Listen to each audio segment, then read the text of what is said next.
আসসালামু আলাইকুম। আমি এখানে সরিষা বাটার পুর দিয়ে কুমড়োর বড়া করে নেব। তাই কিছু কচি কুমড়ো আমি এরকম গোল গোল কেটে এর মধ্যে চিড়ে নিয়েছি। আর কুমড়োগুলোকে আমি হাফ সেদ্ধর জন্য দিয়ে দিয়েছি। আর এখানে কিছু পরিমাণ সরিষা নিয়ে তাতে অল্প পরিমাণ পানি দিয়ে 10 মিনিট ভিজিয়ে রাখবো।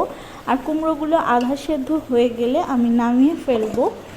এখন সরিষাটি আমি পেস্ট করে নিয়েছি। এই পেস্টের মধ্যে আমি পেঁয়াজ বাটা, আদা বাটা আর অল্প পরিমাণে মরিচ বাটা, হলুদ গুঁড়া, মরিচের গুঁড়া, অল্প লবণ আর অল্প পরিমাণে সরিষার তেল দিয়ে ভালোভাবে মেখে নিব। এখন এই মিশ্রণটিকে আমি চিড়ে রাখা কুমড়ার চিড়ের ভিতর দিয়ে দিব। আর উপরে সরিষা বাটাটা হালকা করে দিয়ে দিব। আর মধ্যে একটা কাঁচামরিচ চিড়ে সবগুলোর মধ্যে দিয়ে দিব। এখন এটা ভালোভাবে ভেজে নিলেই আমার হয়ে যাবে সরিষার পুরে ভরা কুমড়োর বড়া।